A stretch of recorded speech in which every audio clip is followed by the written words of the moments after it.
Okay. Good afternoon, everybody. Welcome. This is day 18. And today we'll be talking to the one and only Jane Velez-Mitchell. The most amazing Jane Velez-Mitchell. Keep it coming. I know. She doesn't need any introduction. I mean, you know her. You know, she has so much energy and she has so much enthusiasm for this movement, and she has been leading the movement with all her live videos. I mean, she's really the media face of the movement. Oh, so and it's about time that we get the whole media infrastructure of the planet behind her. So that's what we're going to be talking about, and how do we get this transformation going? Of course, Jane has some exciting news to share with us. So you can start with that.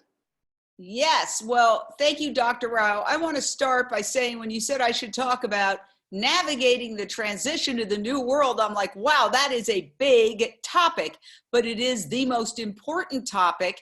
And I have to tell you that I got total clarity when I heard you speak in Texas several years ago, and it was an open field, and I was going live, and I didn't know you at all. And I heard this man, you, say, we're going to create a vegan world. We're going to do it by 2026. We know why we have to do it. We know when we have to do it by, and all we have to do is figure out how to do it. And I thought, bingo. Finally, somebody articulating our vision and our mission and our goal.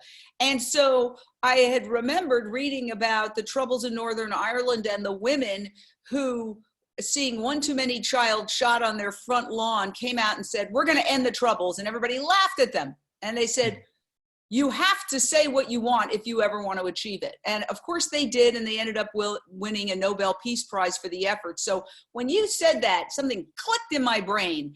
And even then some vegans were like, well, that'll never happen. But you have to have faith, and you have to have hope, and you have to have a grand vision. So thank you, Dr. Rao, for articulating that grand vision, which set us on a mission and say, okay, this is the goal we want, as opposed to just sort of walking around fomenting here and there without a precise vision. We want a vegan world by 2026. And now we see major cracks in the infrastructure just today. It's really gives me no pleasure to report that the biggest cluster of coronavirus cases in the United States, which is the largest coronavirus nation right now, is at a slaughterhouse. 644 cases at one slaughterhouse. Of course, that slaughterhouse has had to shut down. I also interviewed a union worker the day before yesterday who said that 3 of her slaughterhouse union workers had died, and that many more were sick, and that at the moment I was speaking to her, they still hadn't entirely closed the plant.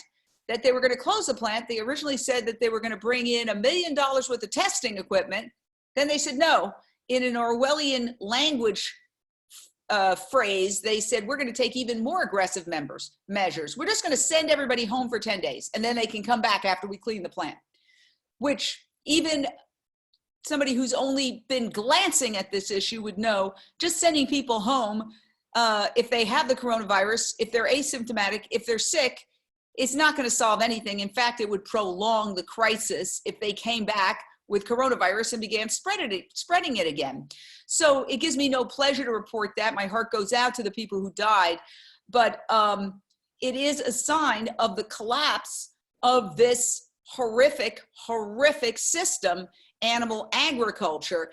And, you know, I think when I listened to you say you were going to have this goal, and some people who are on our side were skeptical, I thought, but you haven't considered one thing, people, the law of unintended consequences. Like, we do the next indicated thing and we stay out of the results and we power forward to achieve our goal. However, there's something that can come around the pike and change the game entirely in a moment's notice. And that is the coronavirus. And I think it's tragically apropos that it began in a slaughterhouse, a meat or wet market in China. And now it's come full circle and it's infecting the people who work in the slaughterhouses here in the United States and shuttering them down. So to me, that is the law of unintended consequences at work. And it reminds me of the carriage horse industry. And tragically, we still do have a few carriage horses, you know, a relative handful, let's say, in the world, tourist destinations, even in New York, etc. But the truth is that people who advocated against carriage horses fought and fought and fought. And then the electric carriage came around. And when the electric carriage came around, boom, 90% of the horse-drawn carriages were just knocked out, if not more.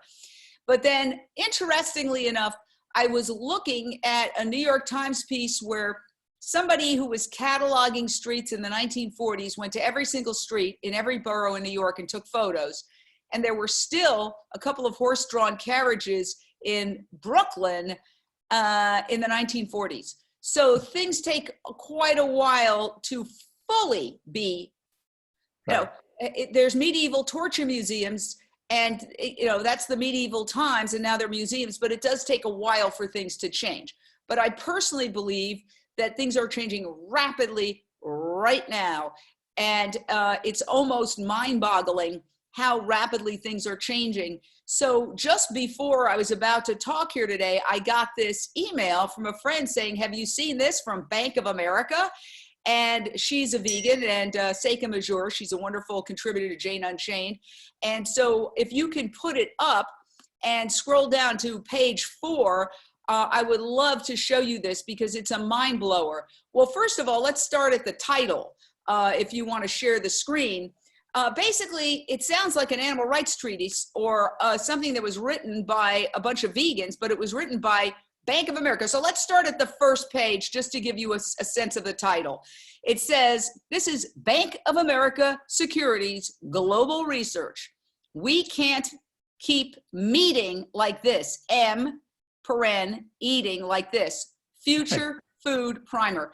Now, if you scroll down to page 4, honestly, it was just extraordinary to me right here. Come dine with me in the future.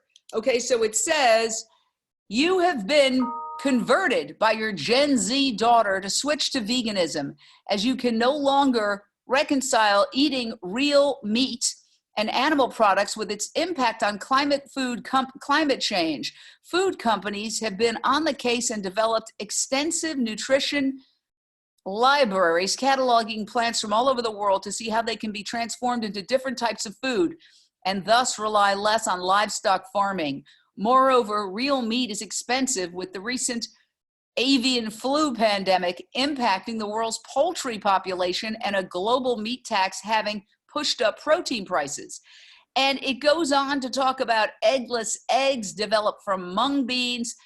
It's not 100% vegan. They talked a little bit, well, they talked about lab meat, and they also talked about aquatic salmon farming, land-based salmon farming, which unfortunately that's not a vegan product. But unbelievable that this is Bank of America, and honestly, a lot of it sounded like it could have been written by the Vegan Good Food Institute. So I don't think you need to share that anymore, but it should go out, because to me, Dr. Rao, that's a major breakthrough when you have a huge bank like Bank of America saying that. Absolutely. We are seeing even mainstream media now talking about this openly. You know, New York Times had an opinion piece about it. Washington Post had an opinion piece about it. And today I shared something from The Guardian, basically saying there is no need for us to eat meat anymore. You know, and it's about time we acknowledge that this was the reason for coronavirus, and we cannot keep doing this and not expect more such viruses in the future. In fact, one of the most consequential interviews that I had over the summit was with Dr. Aisha Akhtar. And she basically said, you know, in 2009, when they had the swine flu pandemic, they were scared that it was the big one. So what they consider the big one is something that has the infectiousness of COVID-19, but the lethality of avian flu. So the avian flu lethality is like 60%. 60% of the people die who get it. So imagine if it had the infectiousness of COVID-19. That's what they're scared of the most. And she said it's a matter of time. It's not whether you're going to get something like that. It's a matter of when you're going to get something like that if we keep continuing with our animal agriculture. So that's a clear signal to stop it right now. We need to stop it right now. Yes, it is a clear signal to stop it, but unfortunately, people have been ignoring clear signals for a long time. And that's something else I really want to talk about is, will this be the moment? Will this be the tipping point? We could talk a lot about how we can transition to this new world, and I want to address that.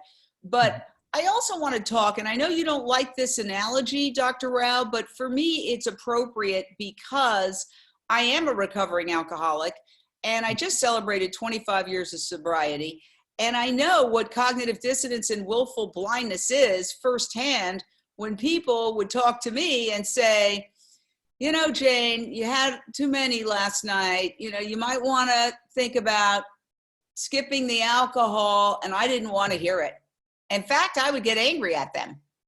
And I didn't want to talk to them. I didn't even want people who didn't drink coming to my parties, because who wants somebody who's there totally sober observing everybody else getting trashed? So I know what that's like. And what happened was I hit bottom. They say it starts with fun, it becomes fun with problems, and then it ends up just being problems. And as I got older, it was just problems.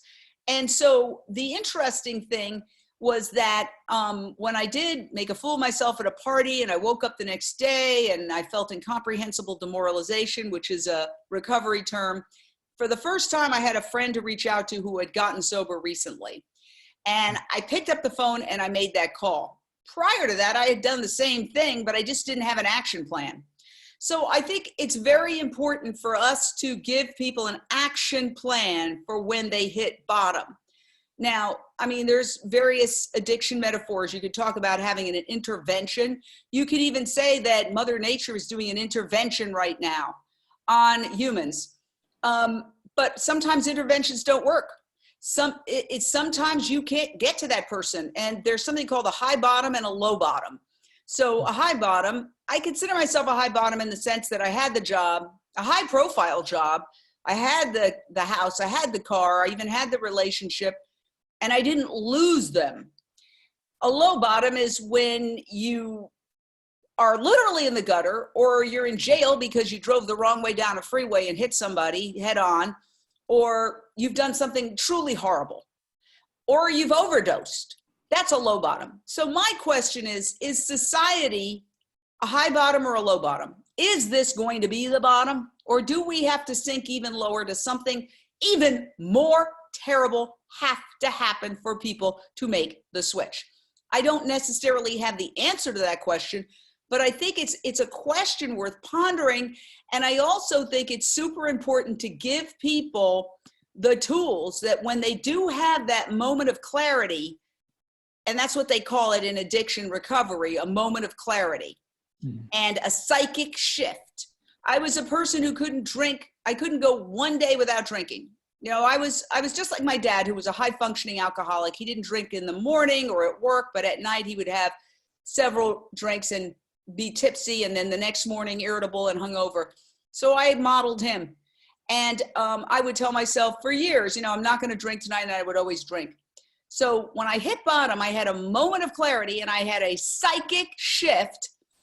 And then I said to myself, it's not that I won't drink using willpower, it's that I don't have to have a drink today. And I remember having that thought. It was the first time that I'd ever had that thought in years of struggling with my addiction to alcohol was, wait a second, I'm free. I don't have to do that.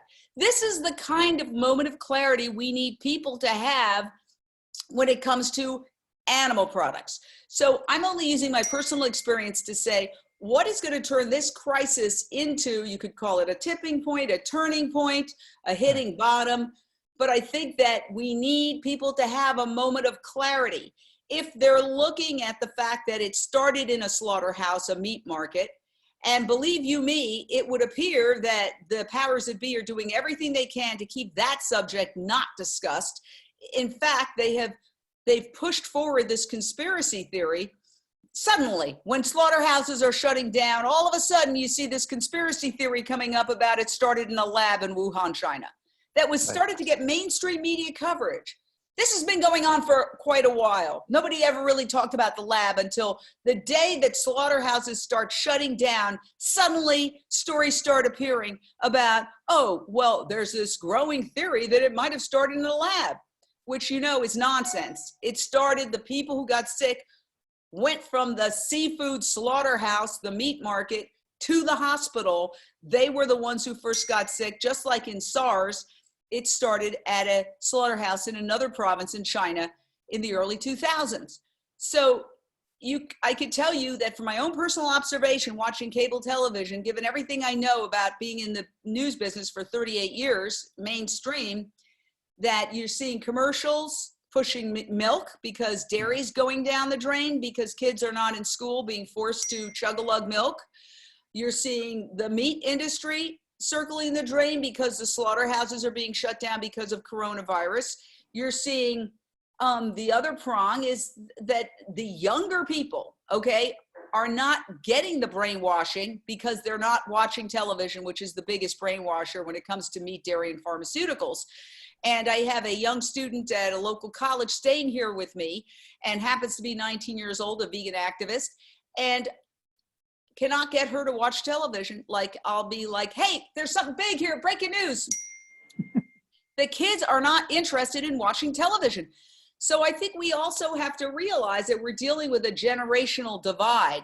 You know, it reminds me of almost like the anti-war movement, where back in the early 70s, the cool kids and the young people were anti-war, and the old people who didn't know what a set of blue jeans was, and you know, they were a completely different mindset, were pro-war.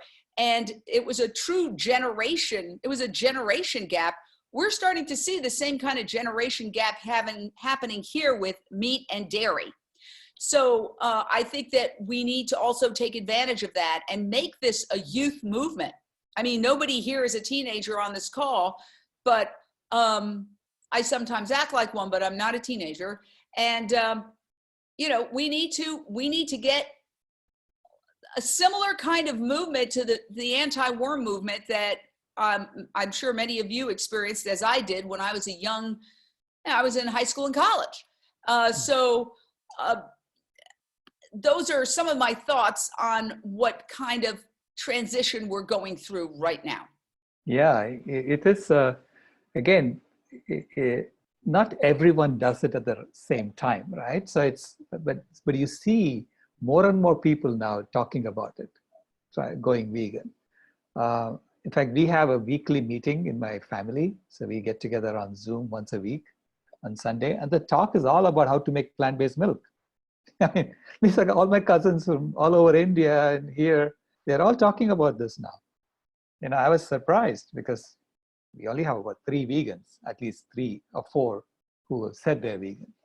Now everyone is talking about it. And my nephews are talking about it. My nieces are talking about it because they see, like my nephew is he's on the front lines. So, you know, people are saying, why am I sending my husband over to the front lines and still continuing to eat if this is happening to them, right? So it's a wake-up call from nature. It's an intervention from nature, and it is getting a lot of people to think about it. And if people don't do it completely now, there'll be another big one. So this is the problem, right? So we'll keep getting big ones until we wake up. So this is a continuous process that nature is going to give us. So I feel like, you know, I'm part of something much bigger.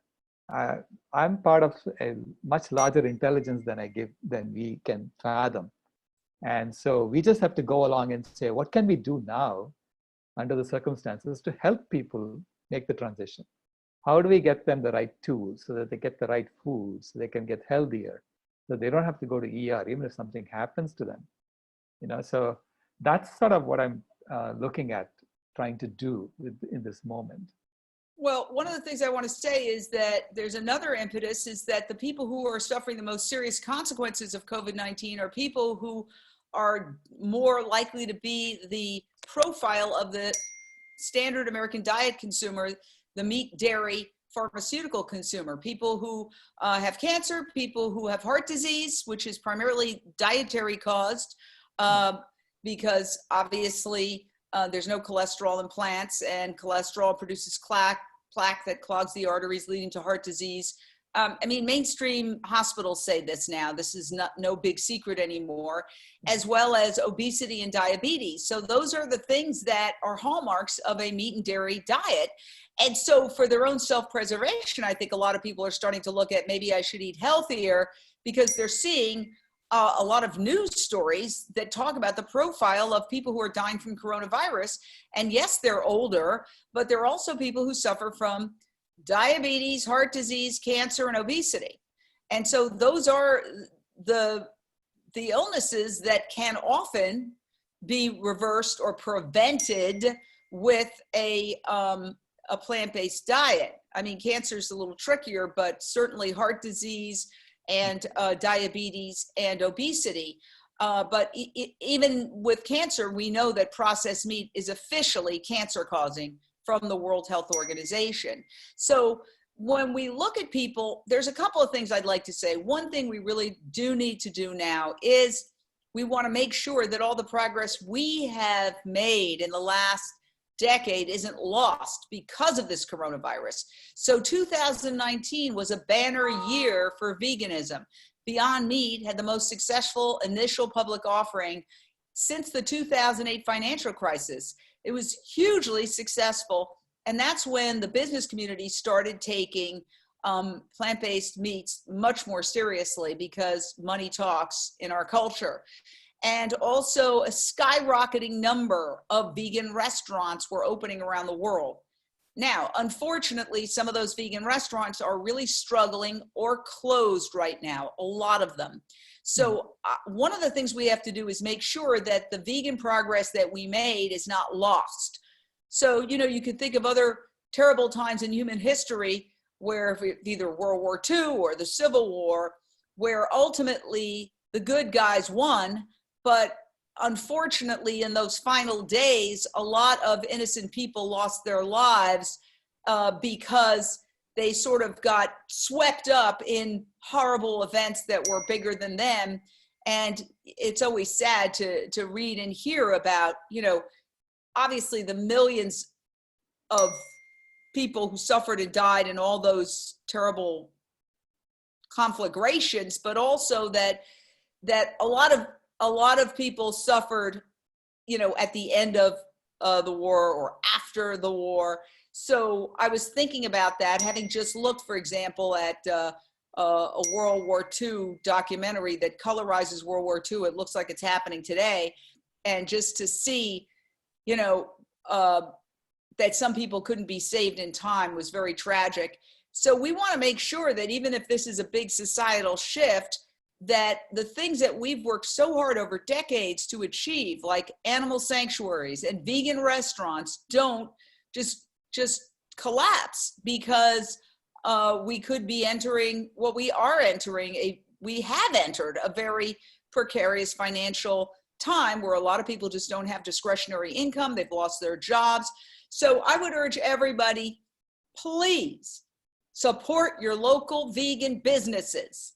Spend that extra money, consider it a donation, order in, have things delivered, do the drive-by pickup.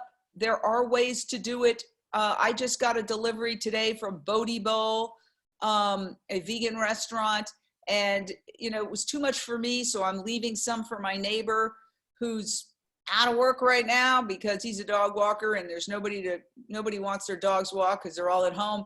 So, you know, even if you give it to your neighbors who might want it, order from the vegan restaurants, keep them alive. And for the vegan restaurants, I would say, don't just curl up in the fetal position. This is the future. There's going to be a new normal when this comes out. Everybody's talking about how we know there's some beautiful things that have happened despite the tragedies. The skies are cleaner, the air is cleaner, the water's cleaner, the birds and the animals are coming out, and a lot of people like it. a lot of people are enjoying the tranquility and the clean air. So I can tell you, my prediction is people aren't going to travel quite as much. I mean, I'll never miss a traffic jam again. And so if I can avoid them in future, I think we're going to have a societal shift. Obviously, some of it's going to connect to our diets, but other things are going to be affected as well. So these vegan restaurants need to use this time to get with the times. You know, I was just interviewing Happy Cow's Ken Spector this morning on the Jane Unchained News Network Facebook. And please check out all our videos at janeunchained.com and sign up for our newsletter. And, you know, he was saying some restaurants are really handling it well, getting creative, coming up with new ideas. Like I talked to a restaurant owner in Baltimore, and she had come up with a coronavirus concoction filled with antioxidants like turmeric, etc. And she said the drink's flying off the shelves. People are buying cases of them. Now, she's just another restaurant owner because she thought outside the box. Land of Kush is what it's called. It's a soul food, vegan soul food restaurant. She's surviving and she's making it happen. Other restaurant owners shut down. They don't leave a phone number. How do I know this? Because I've had organizations calling me saying, I need the number of this. I need to reach this restaurant. You can't reach them. So that's not the attitude. The attitude is, this is not a problem. This is a puzzle and a challenge, and we need to pivot, and we need to be quick on our feet and come up with solutions that once this crisis abates, if it does abate, but once things get semi-normalized and people are allowed to go out again, that your restaurant isn't shut down, but that even though that people aren't just going to rush out right away, it's going to be a rolling, you know, reemergence, that you'll be able to have a whole bunch of great new systems in place for food delivery. And so one of the things that we were talking about is 5 days of food.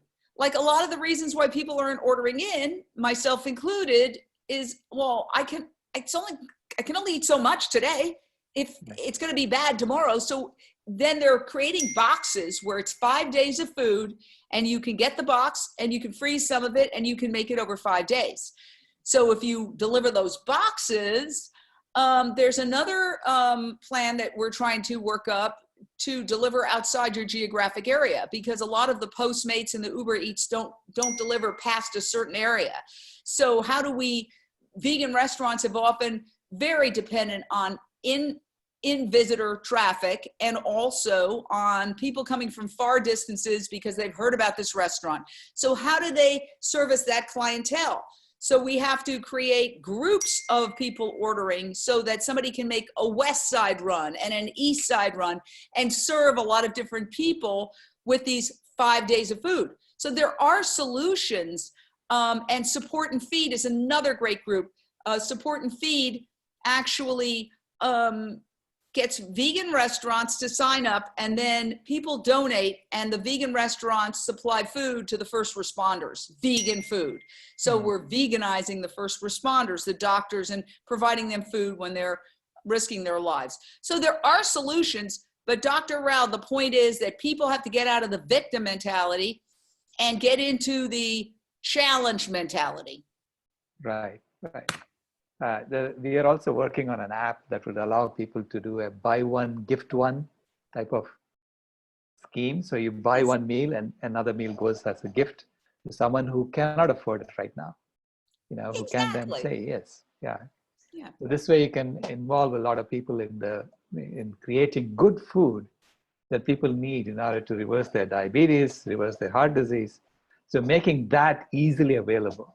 I think that's something that we should be doing right now. Well, the other thing is that this is a time to create new institutions that we need but don't have. Imagine if we had had a vegan restaurant association already in place, where all of these ideas could be filtered through, and there's a one-stop shopping where people could go and get all these ideas. So one of the things that I say is that we have to get off vegan time and get on, you know, why is it that the bad guys are so efficient? Right? And sometimes I call it vegan time. Things happen on a vegan basis that it's sort of like, well, okay, and let's see what we're going to do. And there's this sort of lack of urgency, where, in fact, I remember this because I was talking at some animal conference, the animal rights conference, or in some other place, and I said, look, this was years ago. I said, the meat and dairy industry has everything ready for the next, and I said mad cow disease, because it was around that time that there was talk of mad cow disease. And I said, they even have it down to the conference call numbers that they're going to use when it hits so they can reach the media and tell their story. We need to have the same kind of emergency response team for hurricanes, for viruses, for various catastrophes as they happen. And so these are the kinds of infrastructures that we've got to create so that we're more efficient. And, you know, sometimes people say to me, well, wow, you do so many lives, aren't you exhausted? I said, this is a holiday compared to when I was working in the news business, where for 38 years, I think I may have sat down to lunch a dozen times. You ran from story to story at breakneck speed. Why? Because it's highly competitive and people are breathing down your neck. Now, I know I don't believe in that kind of competition, that's that old system where, you know, it's kill or be killed. But there's a happy medium between that and being too laissez-faire, Dr. Rao. Yeah, again, in the media as well, we need to sort of, like yesterday, Dr. Barnard told me that the team that looks at the coronavirus at the White House does not have a single doctor who's an expert on diabetes or heart disease or any of that. Yeah. You know, the CDC does not talk about this, does not talk about mitigating these chronic diseases that would make less patients go to ER. They're literally not talking about it and letting their colleagues die, right? So we should say, where is your Hippocratic oath? Why aren't you talking about this? So I think these are the things that we need to hold them to account now, you know, because they are not behaving according to their own professional integrity. You know? So I think we need to start sending out, I don't know, press releases and petitions to these mainstream organizations. Well, let me say this, Dr. Rao, you know, you talked about PCRM, Dr. Neil Barnard, one of the most amazing organizations. They are laser. I'm not saying everybody in the vegan community, I'm saying that there's a, you know, like had we anticipated something like this, which as you said, could have been predicted if we had had a restaurant association already ready to help restaurants. But now is the time to do that. We need to create a national or international restaurant association. I can't think of anybody better to do it than the people at Happy Cow, because they know all the restaurants. And I just interviewed them this morning, but I think we need we need the infrastructure that the other side has. But I want to say that a lot of organizations are doing tremendous work. So I'm not poo-pooing that. For example, Animal Outlook, formerly Compassion Over Killing, has just issued a statement here basically challenging the high-speed slaughter. And they filed it in federal court Friday in support of a lawsuit brought by 7 animal and environmental protection organizations to challenge the USDA's rapid high-speed slaughter, which is the slaughter of pigs at a high rate of speed.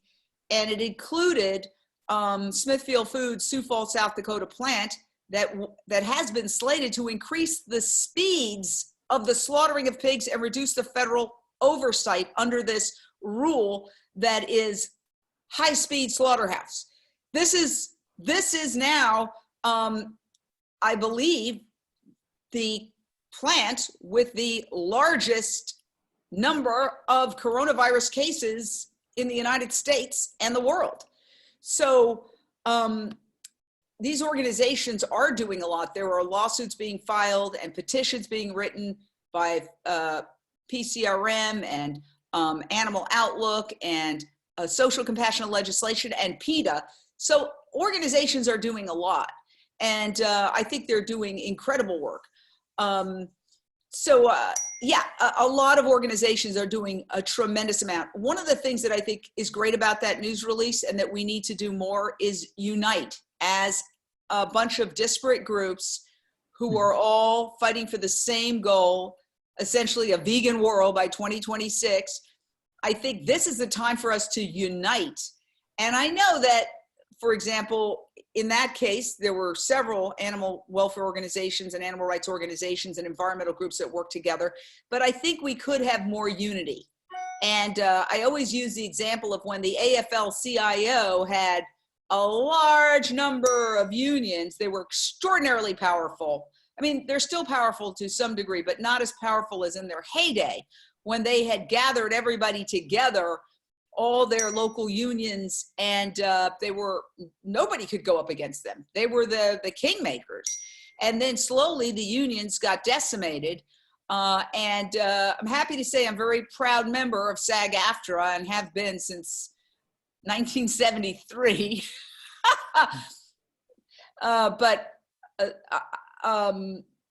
Thank God I'm happy that I'm in a union, very, very happy, and I've gotten tremendous benefits from it. And I think you can't really appreciate a union until you need one. Just like you might not appreciate your doctor until you've broken your leg, and then you really appreciate a doctor.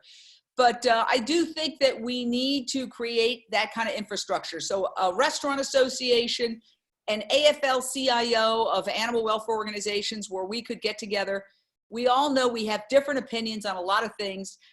I would say that everybody in the animal rights movement, please spend less time squabbling amongst ourselves, and let's find one thing that we can unite on right now. It's staring us in the face. The live markets, we need to close them all over the world and in the United States. There's more than 80 in New York City alone. And the slaughterhouses that have become hotbeds for the coronavirus, where workers are literally dying so that somebody can eat a product that gives them heart disease, cancer, and other illnesses. Yeah, and that makes them more prone to go to the ER when they get the coronavirus. I mean, we have to assume we're all going to get it. A lot of us are going to get it because this is not going to go away until maybe 60% of the people have it, right? Well, can you explain that a little bit? Because I'm a little confused about that. I have been self-isolating, right, and I was taking long walks with my dogs. There you go, Rico. That's Rico, my rescue from Puerto Rico. And I was taking long walks with my dogs, and I have a mask and I have all the whole 9 yards. Right. And then a couple of things happened. One, that I started reading, okay, 6 feet is one thing if everybody's in a standing position, but if they're moving, it could be 23 feet. And then I'm seeing these joggers and the bikers go by me. So basically I've retreated back to my apartment, and that's it. I'm going out only to walk the dogs, and it looks like a spy movie when I go out. I don't want to get near anybody. Now, how does that dovetail with it's only going to end after 60% of the, I don't understand. So the way it works is there is something called the R naught of any infection, which is the reproduction number, which is the number of people that on average, one person who gets the infection infects. So if I'm infected, on average, in a normal society, I would infect 2.5 people. Okay, that's the coronavirus number. It's anywhere from 2 to 3, somewhere in that range. And any R naught that's greater than 1 it becomes an epidemic. Meaning you have to infect like enough people until the R naught goes below 1. Because once I've infected a bunch of people, they don't get infected anymore, even if they come near me, right? So the R naught decreases as more and more people get infected. Yeah. So if it's a 2.5 right now, to get it down to 1, so many people have to be infected. So that is about 60% of the people have to be infected before it gets below 1. But then why are we all staying in our homes hoping not to get infected? Well, because they are saying, let's artificially make the R naught small by doing social distancing and by putting masks on and things like that. Let's make the R naught less than 1 artificially so that the infection dies, okay? And then let's figure out a vaccine as quickly as possible so that we can we can get people get people vaccines so that they don't get infected anymore. That's the goal, right? Or figure out how to deal with this, differently, in a way that you give them medicine so that they don't get so sick if they get it. So it just buys us time. That's all we're doing by socially isolating ourselves. We're buying ourselves time. So if we now relax the social distancing, the infection is going to come back. Okay, so we have to sort of maybe relax it for a little bit and then put us back in social distancing again. This is what we have to do to manage the infection until you build enough resistance and you build enough, because right now what happens is that the hospital capacity is getting overwhelmed, right? Yes. Even with the social distancing that we are doing, the hospitals are being overwhelmed in New York, in New Jersey, and places like that. So if we relax our social distancing, then the hospitals are going to get completely overwhelmed everywhere.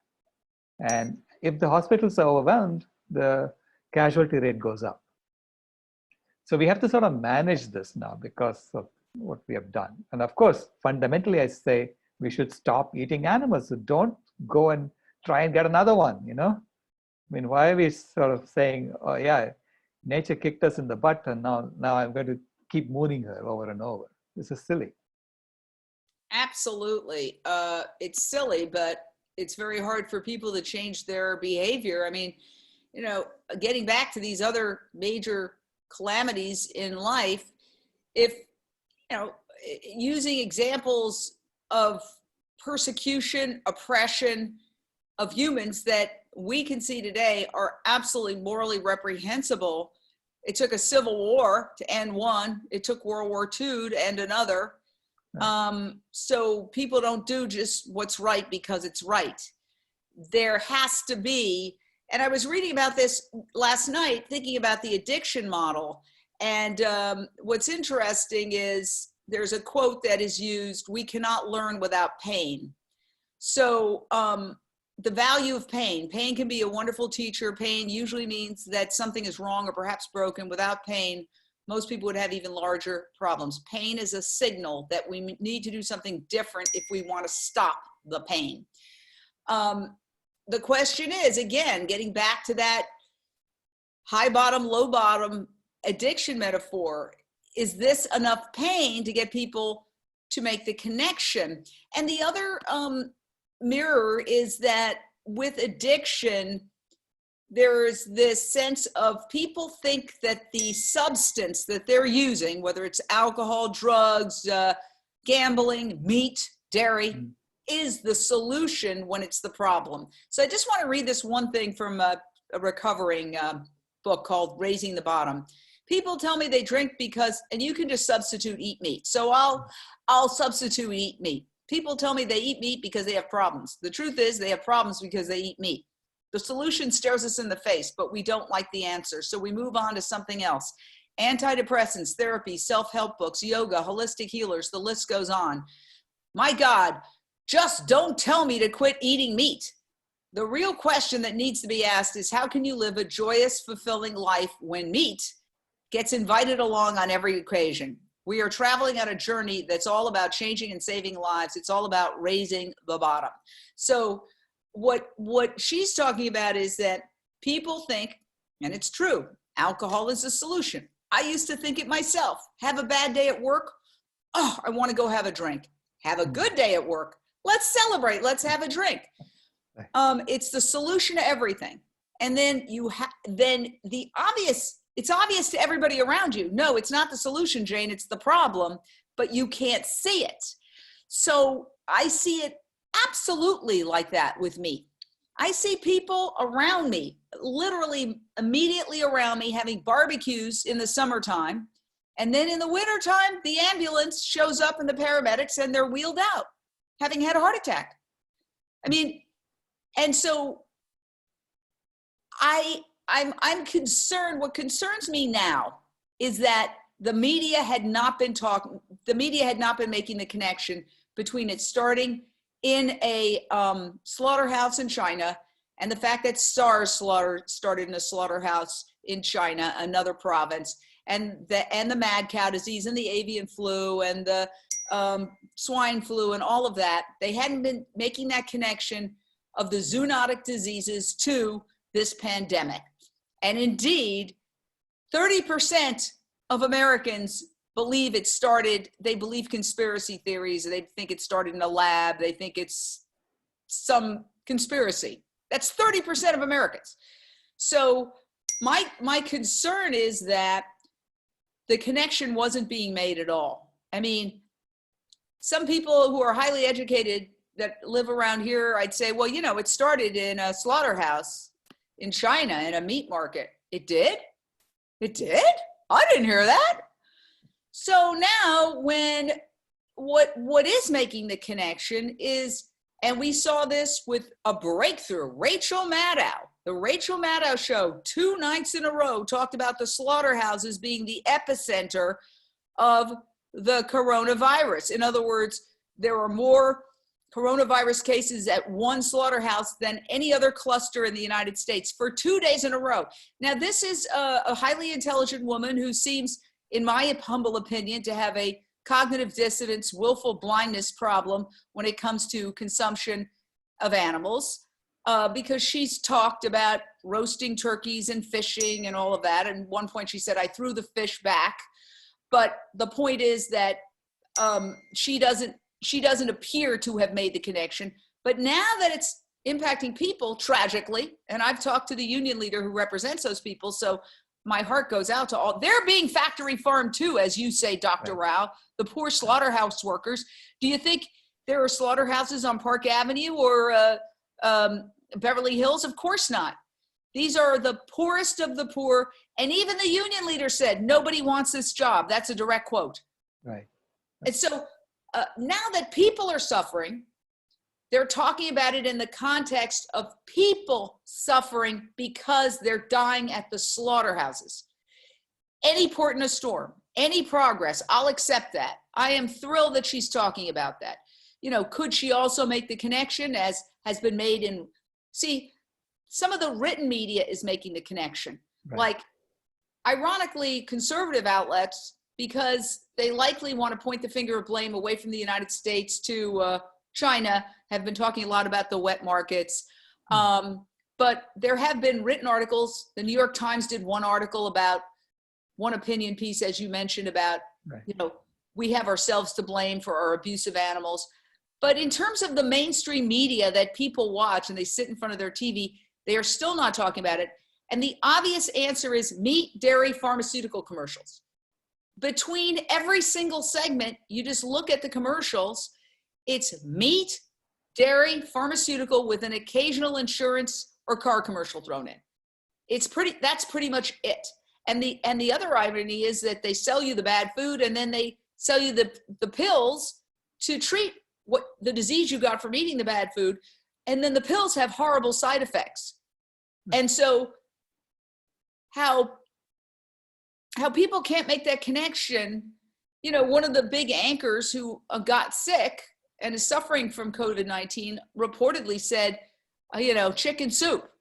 And I tweeted somewhere, chicken soup's the problem, it's not the solution. It's just like alcohol. Dr. Rao. Right. You know, it is exactly like that. But I think the way people are hitting bottom, the different segments of society are hitting bottom at different times. So there are a lot of people hitting bottom now, and there will be some people who will hit bottom later, but we need to get the people who are hitting bottom now, give them a way to come back up, to get out of this mess, you know, to become vegan, so that our movement grows. And as our movement grows, then we'll become part of the majority, right? So they will become irrelevant.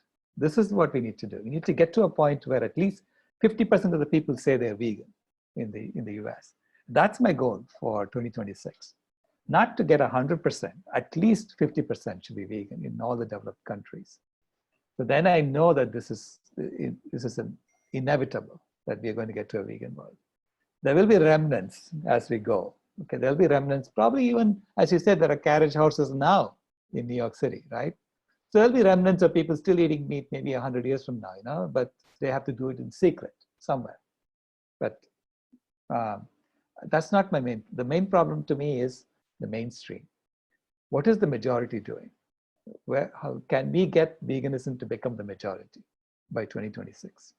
That's my goal, for the Vegan World 2026 project. Well, I really feel like during this time, the most important thing is to support vegan restaurants and vegan businesses. Yeah, absolutely. So while you may want to just order, and I've made that mistake too. At first, in truth, it took me a while. I didn't know what was happening, like most people.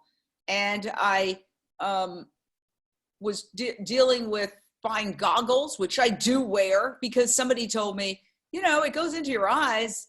It doesn't matter whether you have a mask. If somebody's coughing, it's going to go right into your eyes. I don't know if that's true, but it sounds like it'd be true. Yeah. And so I was walking around with goggles. I ordered from a regular supermarket, although I was ordering veggie dogs and things like that. I was still supporting vegan products. But then I started to realize, especially last week, wait a second, I should be ordering from vegan restaurants. They desperately need help. And so I've been working, actually, doing interviews, urging people to support their vegan restaurants. And now I'm going to start supporting them myself. I was supporting a vegan deli, New Delhi. There's a vegan deli nearby where I live. So I have ordered twice from them through Postmates. So I haven't not ordered at all, but I'm taking my own inventory. I could have done more and I can do more. And so I'm going to go out of my way to go on Happy Cow, find the vegan restaurant that suits me and order from that vegan restaurant. And I urge everybody to do the same. And I also did something else. Jane Unchained is a nonprofit. We do have a yearly holiday party. I think you attended it with your wife and your granddaughter. And thank you. You were the guest of honor. So we need catering for that. Okay. Right. So I ordered from a vegan restaurant now for some of the catering and paid up front so they can get through that time and then they can make that food for free or make it later for the holiday party. Right. So there's a lot of things we can do in that regard.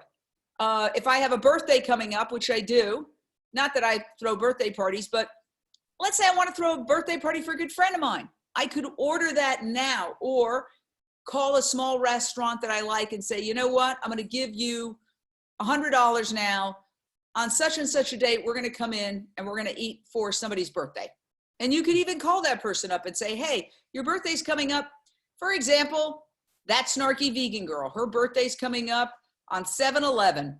And so I could say, look, on 7/11, we're going to go to this restaurant, but I'm going to buy it now so that this restaurant can get through.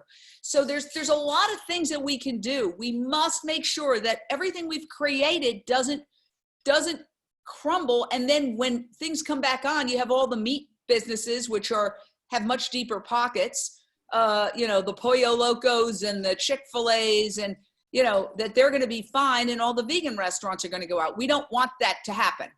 Right. So the other thing I would say is support a vegonomy. In little ways, if we all did this, we could truly harness our spending power. That means try to find a vegan hairdresser, a vegan plumber. I have a vegan hairdresser, a vegan plumber, a vegan piano teacher, a vegan bookkeeper, and a vegetarian accountant. And I am looking for, various people. I have a great window washer who's a great guy, and he's not vegan, but I'm going to make him vegan. That's my goal. If I pay anybody who's not vegan, I'm going to make them vegan. So we need to keep our money going to people who are not going to use it to exploit animals. Right. And that's of creating a vegonomy. And so that's another thing I would suggest. The other thing I would suggest is we need to become the establishment. So I'm one person. I was in mainstream media for 38 years, and I was able to do hundreds of stories by hook or by crook on animal rights and veganism, and in mainstream publications, national cable channels and syndicated television. And, I was doing an interview the other day with a news director. He has a podcast. He invited me on. And I said, I said the same thing. I said, we need to have more vegans in the newsrooms. A newsroom has to be diverse, ethnically, racially, gender, sexual orientation, and when it comes to veganism. And he goes, yeah, we've got a couple of those running around here. That was exactly his quote. So the reason why I did the interview is one of those had suggested me for the interview. Right. So when we're in there together, we can say, this is an important story. We can say, no, I'm not going to read that rodeo story as a kicker, fun, happy story. I refuse to do it. We can propose stories about veganism, veg fests. There's a lot of things that we can do, but we got to get in the system. We have to become the establishment. And the final thing I want to say is that we need to replicate we need to use technology. We need to go on social media. Obviously, that's why I do Jane Unchained News Network. Literally, the phone is a network. Everybody with a phone has a network. It's a production company with a distribution channel to an audience. Use it. Every time you make a meal, every time you go to a restaurant, take that second to take a photo and upload it on your Instagram. Share the video, share out this video from Climate Healers Facebook page. Use this phone. Everything we do on a cell phone. Right. I mean, we pretty much shot your whole documentary about you, Countdown to Year Zero, which is available on Amazon Prime. I urge everybody to check it out. It's free on Amazon Prime. It's about Dr. Rao, and it's called Countdown to Year Zero. Watch it before it's too late. And you just go to Amazon Prime and just put in Countdown to Year Zero, and you can watch it. It's all about his work. And we shot a lot of it on a cell phone. Awesome. Now, Deborah, I think there are a lot of questions from the audience. So probably it's time to do that. Yes, okay. We'll start with the QA box on Zoom. All right, first question. How do we get major media platforms like the New York Times to recognize the health, ethical, and environmental reasons to transition to a plant-based world and stop publishing recipes for pork, beef? They should be leaders for a major cultural shift now. It's so frustrating to see the New York Times publish an editorial on climate change, then have a recipe with steak, etc. I had the same exact reaction, and I have had it for years. What I can tell you is, having been in newsrooms, it's a very feudalistic system, and each department guards their power. And there's a food department with a bunch of foodies, and they don't see this issue the way we see it. They see it their freedom to report on whatever they want to report on and whatever dish they want to. So if an edict came from on high, you're not going to cover any animal products anymore, there would probably be an uproar. But it has to happen. This is why I say we need vegans in the news business. It's a lot easier to fight it from the inside by being a vegan in the food department and saying, I'd like to cover a veg fest. I mean, I've been to 1 million veg fests and the Animal Rights Conference, and you don't see the media there. That's why I started Jane Unchained, because I was like, well, let's record it, even on our cell phones, and put it out there. And so after bashing our heads against the wall, we need to do an end run around mainstream media and start becoming the media. And so we've got a lot of people doing that. We've got Veg News, Plant-Powered, Plant-Based News, World Animal News, The Dodo, which was started by a daughter, I think, of somebody who was involved with Huffington Post, and she got some funding, and she's got, it's not exactly a vegan animal rights, but they do weave in a lot of animal rights. It's what I would call the People magazine of animal rights. And that there's a place for that. People need that entry, that portal. They can't go from necessarily being meat eaters right into a pig vigil. There's got to be sometimes an intermediate step. And so use the alternative media. And the thing I'll say is that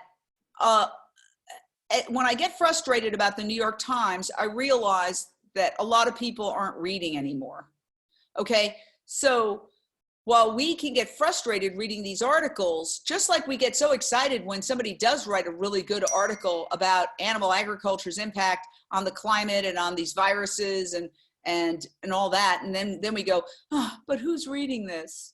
Intellectuals? Well, it's the same thing for the New York Times. I mean, yes, a lot of people read them, but what I'm trying to say is that the younger people, I think, are more on Instagram, on Snapchat, on all of these other devices where that's where we really, it's like, well, you can't, okay, when I started Jane Unchained, I started going to protests after my show wrapped up on CNN Headline News, and I went to protests, and they would all say the same thing. Well, the media was going to come, but there was a breaking news story. They couldn't come. You know, I'm in the news business. There's always a breaking news story. That's exactly what you tell people when you don't want to cover something. Oh, we had a breaking news story. You know, they're not going to cover it. And sometimes they cover it and they don't even put it on. That's how biased they are. So what I said is, instead of bashing your head against the wall and begging for acceptance, create your own, do an end run around that. So anytime you feel frustrated, comment. I comment on almost every article in the New York Times. I commented on the opinion piece that talked about, you know, anytime I read an article related to animals, I take the time to go into the New York Times comment section, if the comments are allowed, and I write a comment that is hopefully well thought out. Another thing that's very powerful is to go on Twitter and do a tweet with a photo and then tag everybody. We're always tagging Rachel Maddow and Ali Velci and Chris Matthews and all of these media people. And actually, Donnie Moss of Their Turn is really brilliant at that, and he should do a whole seminar on how to write a brilliant tweet. He has shut down things with his Twitter account. Wow.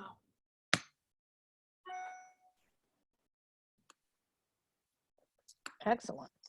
Excellent. Okay, next question. This is from Miles. He says, it might just be me, but it doesn't seem that meat or dairy had any addictive power other than being hungry and wanting food. If meat and dairy was presented, I, of course, ate it. Now I realize that if a nice vegan meal and coconut milk ice bar is presented, it is immediately more desirable to me. I don't think I ever was addicted to meat and dairy, and now I know I felt less than healthy after meat and dairy. Very quickly, I became somewhat repulsed by the sight of meat and dairy. Do you think I'm the exception or the rule? No, I think you're the rule, in the sense that, you know, if you got rid of all the brainwashing that brainwashes us into seeking out meat and dairy, if you look at the commercials, okay, and my dad was in the advertising industry, and I know a little bit about the advertising industry. These are like mini movies. These are mini movies. They spend sometimes millions of dollars on these 30-second commercials, and they're dripping with unconscious brainwashing.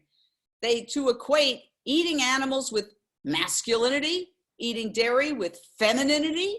That's why you always see these women doing these yoga things, and they're doing a dairy yogurt, because they're equating subliminally femininity with dairy, masculinity with meat.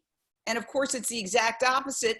Eating too much meat causes eating meat in excess, let's say. I mean, any meat is too much meat, but what I'm saying is it can cause erectile dysfunction. So it's exactly the opposite of being pro-masculinity. But they are spending millions of dollars, and they've got like movie directors doing these things. They're highly manipulative. And they hit you on all sorts of levels where it's equated with family values, patriotism, upward mobility, keeping up with the Joneses, sexual attractiveness, all these things that have absolutely nothing to do with the product. And sometimes I laugh because you see some, obvious supermodel with, eating a burger with ketchup dripping down her cleavage. Go to a fast food restaurant, try to find that supermodel, please. So, what they're doing is completely distorted, and the older people are just taking it in, but I don't think the younger people are buying it. So again, I think it's a generational thing, but there is an addictive quality to fast food, because we are and I'm not a doctor or anything really, but except a journalist and an author. It means I'm not an expert medical person, but I've read many, many times experts saying fast food, which is how most people eat meat and dairy in some way, shape, or form, is packed with sugar, salt, and fat. Okay, those are what we are pre-programmed to crave to get us through times of famine. That's why we will crave something with fat in it. We will crave something with sugar. We will crave something with salt. So there is an addictive component, the way it's put together. And the other thing is that cheese has been shown to have a substance that has a morphine-like quality, an addictive, a very, very potent addictive quality to get the baby calves to drink the mother's milk so that they survive. And I think Dr. Neil Barnard has talked about this. He had a book about cheese addiction, because so many people will say, I could give up anything, but I'll never give up the cheese, even though Miyoko's and Tree Line and Follow Your Heart and Chow and Violife and et cetera, have made these Dea, have made these incredible vegan cheeses. No, I need to have that cheese. There's a substance in cheese, because cheese is compressed dairy, so it's elevated in the cheese, that is actually addictive. And there's a whole book, I think it's called The Cheese Trap, that has been written about this, and I believe it was Dr. Neil Barnard. He's written so many books, it's hard to keep up. But anyway, hope that answers the question. Great. Thank you so much. I have some comments, and they're so appreciative of your enthusiasm and your great ideas that you're sharing with us. One comment from Harriet is, it would be great to have a national, international group of vegans for advocacy, like signing petitions, like you were saying, and an organized strike force. And so if you'd like to say anything more about that. And then another person is saying, we need to maybe promote ecotourism, where we visit vegan farms and sanctuaries and vegan hotels and that sort of thing. Yes, and there are a lot of those. We have a contributor. She's the one who called me this morning with this Bank of America report, Seika Majur and her husband, Brian, and they travel around on vegan voyages, and they bring, there are a bunch of vegan tours. And generally, Veg Fest will have a couple of tables with vegan tours, and you can take vegan tours of Italy, of other parts of Europe, of Asia. So there are vegan tours out there, and I would like to take one of these days. But yeah, they exist, and I think we need to support those industries. And definitely, everything we do should have a vegan element to it. Don't just go on a vacation. I mean, the last time I left the country, Dr. Rao, I met you in Luxembourg. I went to Copenhagen. I really wanted to see Copenhagen. That was my little treat for myself. As soon as I landed, I checked on Facebook. There was an anti-dairy protest. I went right to the anti-dairy protest. I went live there. Then they told me there was a Cube of Truth in the center of town. I grabbed a cab. I went there to the Cube of Truth. Then I ended up doing this interview with this very articulate, charismatic young man who turned out to be the president, the head of Denmark's vegan party.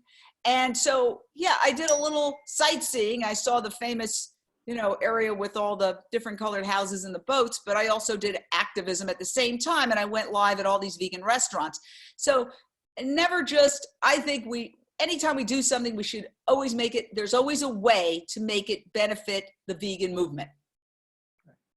Great, thank you. And somebody asked again, was that Donnie Moss, M-O-S-S, that you mentioned, who does great on Twitter? Donnie Moss of theirturn.net, which I should have mentioned, another incredible animal rights media. He started around the same time I did. He's a dear friend in New York. He's an activist, and he said he was also frustrated with the lack of news media coverage, and he started Their Turn, and they've gotten incredible results. And he is truly brilliant at putting together an effective Twitter, because when you tag people in a photo, they will see it, and then if one responds, and you reply with information, everybody you tagged can see that response. And he has had people tell him to his face, The only reason I did XYZ that you were demanding that I do is because of your Twitter campaign. And he was famous, we became famous for getting the blood bank, which used a whole colony of primates in experimentations in an island, a remote island, and then basically left them there to die. He forced them through his campaigns, which involved showing up at the houses of the people who were on the board, tweets, etc., to pay for the support of those primates. And everybody thought it couldn't be done, and he should do one of these seminars on an effective campaign because he's nailed it. He knows what he's doing. Awesome.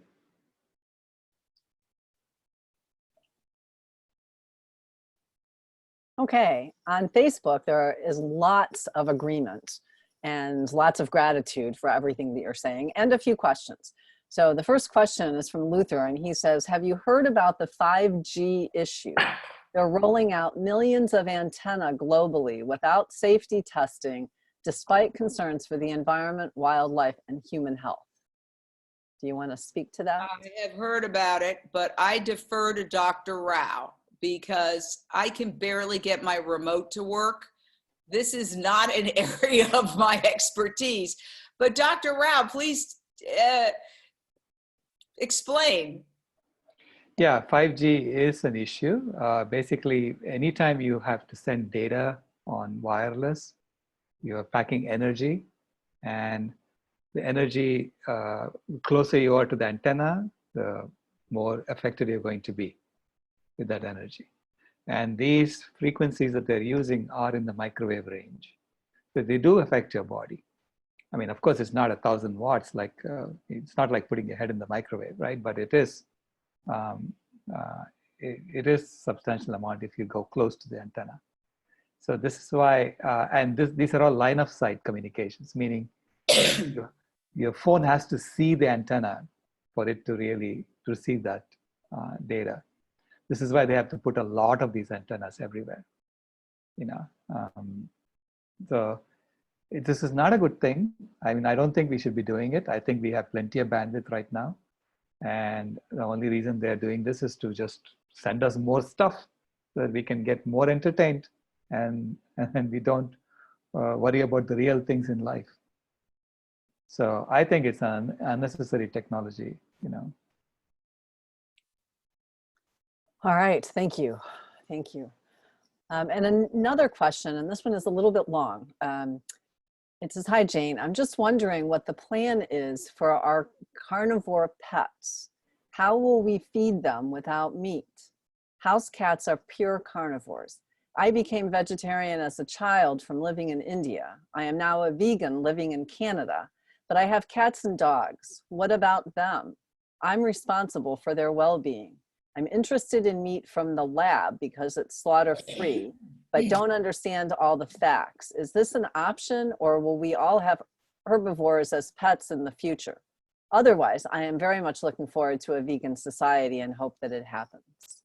Well, first of all, I'd like to say that you can have vegan dogs, and there's plenty of vegan dog food out there. And so with my dogs, they're, I would say, 99.999% vegan. Here's little Rico, and I have 4 others. And what I do sometimes, if they don't eat after a certain period of time, because if I leave the food out too long, sometimes you can have ants or whatever, I'll take a little bit of the cat food and just toss it on the top, just a tiny bit to get them started, and then they'll eat it. So they're 99, I would say 99% vegan, with the exception of a treat here or there, and that occasionally I'll throw it in there to get them started. But essentially, they're, I would say, almost vegan.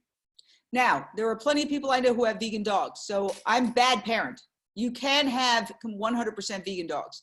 My cat eats, I would say, 80% vegan. She has Ami dog cat food. It's a dry cat food from Italy that she loves. She eats Ami like crazy. And then again, I do a little bit, as little as I can, of the fish and try to make it shrimp. So it's not perfect. I wish, and I've heard some people make their cats vegan, but I'm not a veterinarian and I'm not an expert. I will say that my dogs are healthy and they're virtually vegan, and my cat is, I would say, 70% vegan. And that's the best that I think I can do right now. I'm always happy to, you know, I know people who are just tossing carrots in the air and their dogs are eating them like crazy. And I want to get to that. I want to get to that. But they eat veggie dogs, they eat rice, they eat Beyond Meat burgers, they eat Wild Earth nuggets, they eat Wild Earth treats. They're eating 99.5% vegan. All right, thank you, thank you. And if when the lab grown meat comes in, if anybody needs that little starter to get them to eat, then that's going to be their little starter. Yeah, and I'm just going to add, my dogs have been vegan for almost 4 years, and one of them always liked everything, so it was no big deal.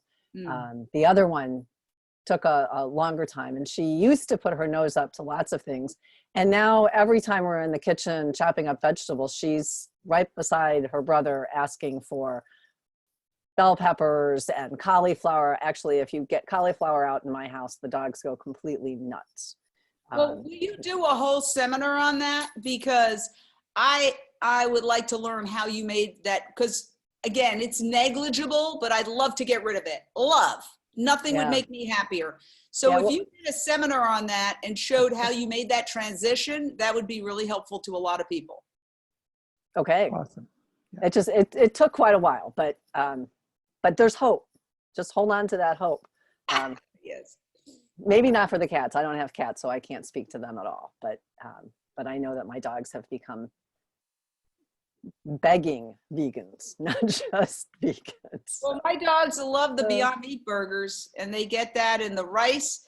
Their diet essentially is veggie dogs, Beyond Meat burgers, brown rice, some corn, some flaxseed, some Wild Earth dry food, and that's mixed up. And so that's pretty much what they eat. And then when it's there, you know, a little too long, throw in a little, like a dash of cat food to get them going. Okay. All right. Well, thank you. And I'm just curious what both of you think about some of the people who are saying that we are totally overreacting to all of this and we should not be staying home, or that this is some sort of planned thing to destroy our economy, to make Trump either look good or bad. I can never decide what they're actually trying to say. Have you heard all those rumors, and do you want to speak to that at all? Well, you know, the people who are dying, they're not making that up. The morgues are real. And if you look back in history, you know, in the Middle Ages, I guess it was the Middle Ages, the Black Death killed like half the population of Europe. So it's not something that hasn't happened before. It's tragic. We know people who are, I think everybody pretty much knows somebody, you know, who's gotten sick or gotten it, or somebody who's even died at this point. So no, I don't think it's being made up. I think it's real, and I think people should take care of themselves. But Dr. Rao, you can probably address, I think a lot of these conspiracy theories are being pushed by people with political agendas. I listened to one that was very well produced.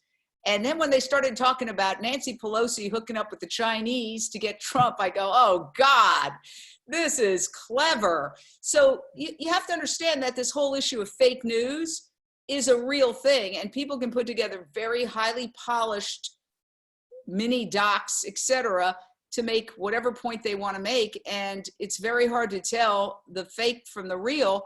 But again, even the real isn't real because it's lying by omission, not talking about, for example, the real source. And as I said before, isn't it interesting that nobody was talking about this lab in Wuhan, China, until the slaughterhouses started shutting down and the headlines about our meat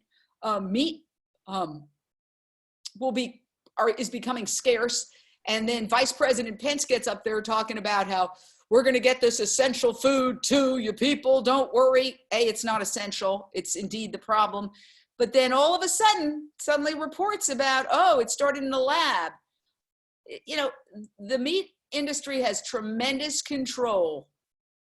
Anytime money talks, if you're paying for the advertising, I don't care what they say. I don't care what their rule books say. They are calling the shots. So even the regular mainstream media, we all know the names, they are also beholden to their advertisers. Period. End of story. Yeah, you're absolutely right. Yeah, that's the way it works. It's an amazing thing to watch. It is an amazing thing to watch. Again, on Facebook, lots of gratitude. And I think that we are, yep, I think that was all of the questions that we had. So I'm going to turn it back to Deborah. And thank you very much.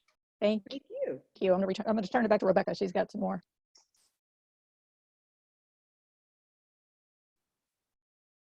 Oh, well, there's just a couple of comments about, Ray has talked about a future of a pet study group. And then he comments that maybe once we're all vegan, Bruce, Frederick can feed our cats clean meat. Yes, yes, absolutely. Right. That's it. That's it for the questions that I see, unless I missed one. Okay, fantastic. Thank you so much, everybody. And thank you so much, Jane. This has been great.